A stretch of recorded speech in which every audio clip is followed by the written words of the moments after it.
রাষ্ট্র চালানোর মতো জামায়াতে ইসলামীর লোক নেই, জামায়াত ইসলামীর মগজ নেই। গত ১.৫ দশক ধরে চায়ের দোকান থেকে শুরু করে টেলিভিশনের দামি টকশো পর্যন্ত সব জায়গায় শোনা হয়েছে এই একই স্ক্রিপ্ট।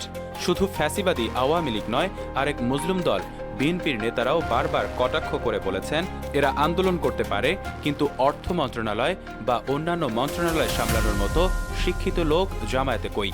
কিন্তু বিরোধী শিবিরের এই চ্যালেঞ্জ আর ব্যঙ্গাত্মক হাসি এবার থমকে গেছে প্যান প্যাসিফিক সোনারগাঁওয়ে এসে।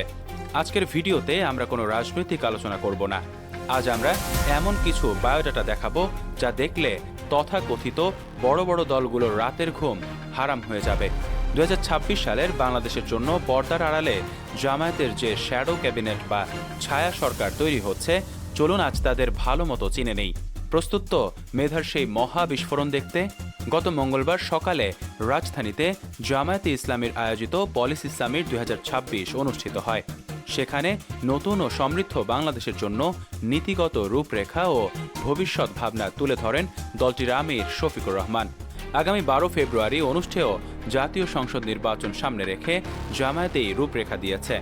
এতে গণতান্ত্রিক রূপান্তর, অর্থনৈতিক স্থিতিশীলতা ও মানবিক মর্যাদাকে দেশের রাজনৈতিক আলোচনার কেন্দ্রে রাখার কথা বলা হয়।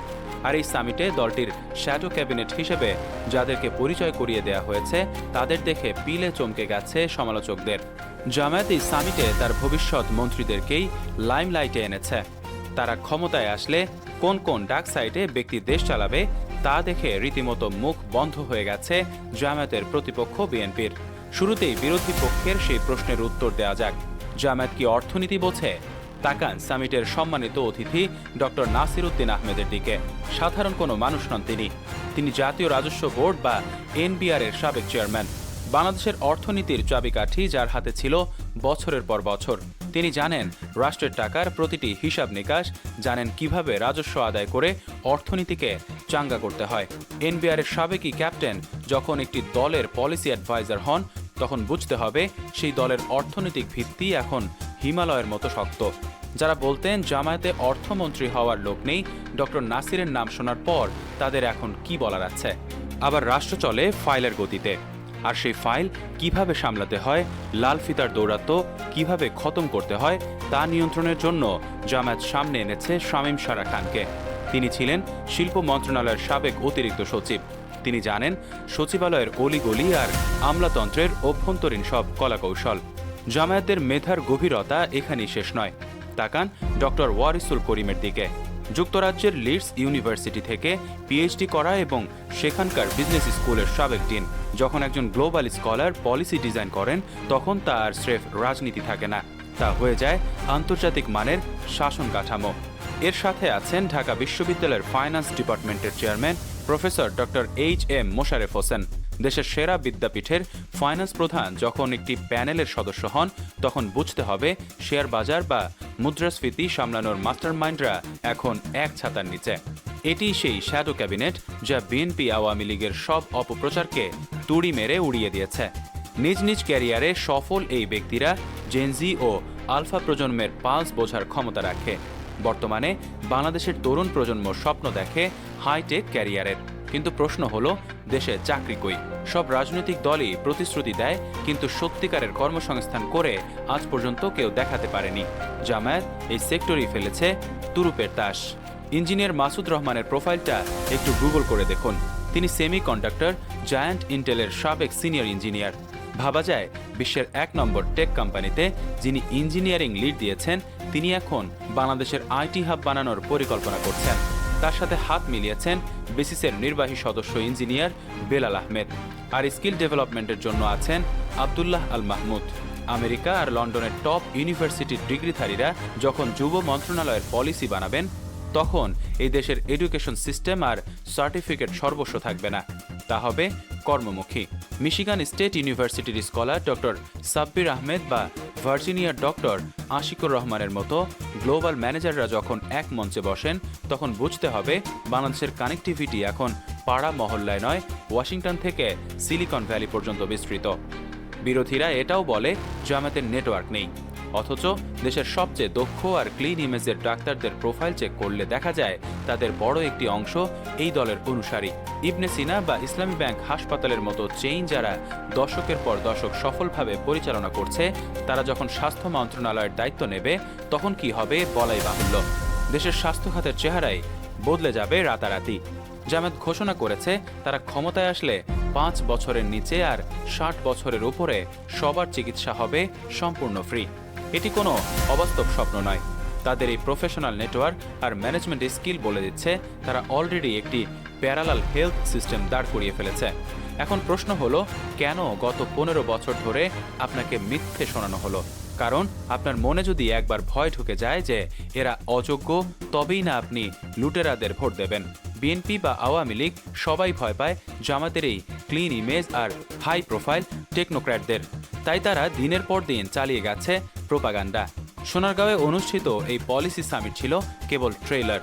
গতকালের ওই মঞ্চে যখন মিয়া গোলাম পরোয়ারের মতো রাজনৈতিক নেতার পাশে ডক্টর ওয়ারিসুল করিমের মতো একাডেমিকরা বসেন, তখন বোঝা যায় রাজনীতিটা এখন আর পেশি শক্তির নেই, এটি এখন মগজের লড়াই। আর মগজের লড়াইয়ে জামায়াত যে এখন সবার চেয়ে কয়েক কদম এগিয়ে, তাই 10 জনের প্যানেল দেখলেই স্পষ্ট। এছাড়া বিরোধীদের দীর্ঘদিনের প্রচারণা ছিল জামায়াত ক্ষমতায় এলে বাংলাদেশ আন্তর্জাতিক অঙ্গনে বিচ্ছিন্ন হয়ে পড়বে। কিন্তু এই শ্যাডো ক্যাবিনেটের দিকে তাকালে দেখা যায় ভিন্ন চিত্র। জামায়াতের থিঙ্ক ট্যাঙ্কগুলোতে এখন এমন সব ব্যক্তিরা আছেন যারা ওয়াশিংটন ডিসি থেকে শুরু করে ব্রাসেলস পর্যন্ত নীতি নির্ধারণী মহলে পরিচিত। আমেরিকা, ব্রিটেন এবং মালয়েশিয়ার প্রথম সারির বিশ্ববিদ্যালয়গুলোতে শিক্ষকতা করা স্কলাররা যখন একটি দলের পররাষ্ট্রনীতি তৈরি করেন, তখন সেই দেশের সাথে পশ্চিমা বিশ্বের দূরত্ব থাকার কোনো যৌক্তিক কারণ নেই। বিশেষ করে মধ্যপ্রাচ্যের দেশগুলোর সাথে বাংলাদেশের যে অর্থনৈতিক ও জনশক্তি রপ্তানির সম্পর্ক, তা উন্নয়নের জন্য জামায়াতের শক্তিশালী একটি ট্র্যাক টু ডিপ্লোমেসি টিম কাজ করছে। জামায়াত এখন প্রমাণ করতে চাইছে যে তারা কোনো রেডিক্যাল শক্তি নয়, বরং একটি কনজারভেটিভ ডেমোক্রেটিক দল, যেমনটি তুরস্কে এরদোগানের একে পার্টি বা জার্মানিতে সিডিইউ। আন্তর্জাতিক আইন বিশেষজ্ঞ এবং মানবাধিকার কর্মীদের একটি বড় প্যানেল তাদের সাথে কাজ করছে, যারা আন্তর্জাতিক মহলে বাংলাদেশের স্বার্থ রক্ষায় অনেক বেশি কার্যকর হতে পারে। এবার আসা যাক বিচার বিভাগ প্রসঙ্গে। বাংলাদেশের সাধারণ মানুষের সবচেয়ে বড় আক্ষেপের জায়গা হলো বিচার বিভাগ।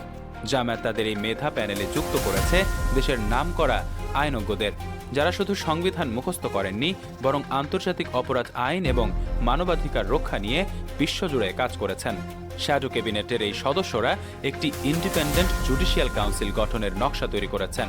তাদের লক্ষ্য হল থানা থেকে শুরু করে সুপ্রিম কোর্ট পর্যন্ত রাজনৈতিক হস্তক্ষেপ বন্ধ করা।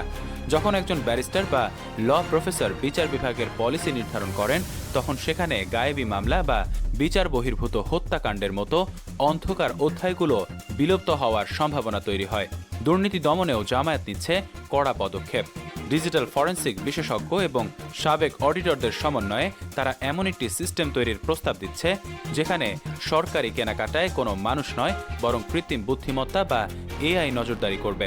ফলে অর্থ পাচার এবং টেন্ডারবাজি গোড়াতেই থমকে যাবে। জামায়াতের শিক্ষাবিদরা বিজ্ঞান ও প্রযুক্তিতে গুরুত্ব দিয়েছেন। এছাড়া তারা বলছেন, বাংলাদেশের বেকারত্ব দূর করার একমাত্র পথ হল স্কুল পর্যায় থেকেই কারিগরি শিক্ষা বাধ্যতামূলক করা। তাদের প্যানেলে থাকা ডক্টররা এমন একটি কারিকুলাম নিয়ে কাজ করছেন যা জার্মানি বা জাপানের শিক্ষা ব্যবস্থার আদলে তৈরি। তারা কেবল বিদেশে অদক্ষ শ্রমিক পাঠাতে চায় না, তাদের লক্ষ্য হল প্রতি বছর 2 লক্ষ হাইটেক স্কিল্ড প্রফেশনাল তৈরি করা। আইটি সেক্টরে ফ্রিল্যান্সিং নয়, বরং বাংলাদেশের কোম্পানিগুলো যেন সরাসরি সিলিকন ভ্যালির প্রজেক্টে কাজ করতে পারে, সেই লক্ষ্যে আইটি পলিসি অ্যাডভাইজাররা কাজ করছেন। যখন শিক্ষার হার নয়, বরং শিক্ষার মান কোনো রাজনৈতিক দলের প্রধান ইস্যু হয়, তখন বুঝতে হবে জাতির মেরুদণ্ড সোজা হওয়ার সময় এসেছে। কৃষি ও জ্বালানি নিরাপত্তা নিয়েও জামায়াতের স্পষ্ট পরিকল্পনা রয়েছে। কারণ অর্থনীতি কেবল এনবিআর বা ব্যাংক দিয়ে চলে না, এর প্রাণ হলো কৃষি এবং শক্তি। জামায়াতের এই শ্যাডো ক্যাবিনেটে এমন কিছু গবেষক আছেন যারা জলবায়ু পরিবর্তন এবং টেকসই কৃষি নিয়ে কাজ করছেন। উত্তরবঙ্গের মঙ্গা বা দক্ষিণাঞ্চলের লবণাক্ততা দূর করতে তারা জেনেটিক্যালি মডিফাইড ক্রপ এবং আধুনিক সেচ ব্যবস্থার পরিকল্পনা হাতে নিয়েছেন। কৃষিবিদদের একটি বিশাল নেটওয়ার্ক তাদের এই পলিসি সাপ্লাই দিচ্ছে, যারা মনে করেন কৃষককে ভর্তুকি নয়, বরং ন্যায্য মূল্য আর বাজারজাতকরণের নিশ্চয়তা দিলে বাংলাদেশ খাদ্যে উদ্বৃত্ত দেশে পরিণত হবে। আমদানিকৃত এলএনজি বা কয়লার উপর নির্ভরতা কমিয়ে নিজস্ব গ্যাস অনুসন্ধান এবং নবায়নযোগ্য জ্বালানিতে বিনিয়োগ করার জন্য জামায়াতের জ্বালানি টিম একটি ২০ বছর মেয়াদী মহাপরিকল্পনা তৈরি করেছে।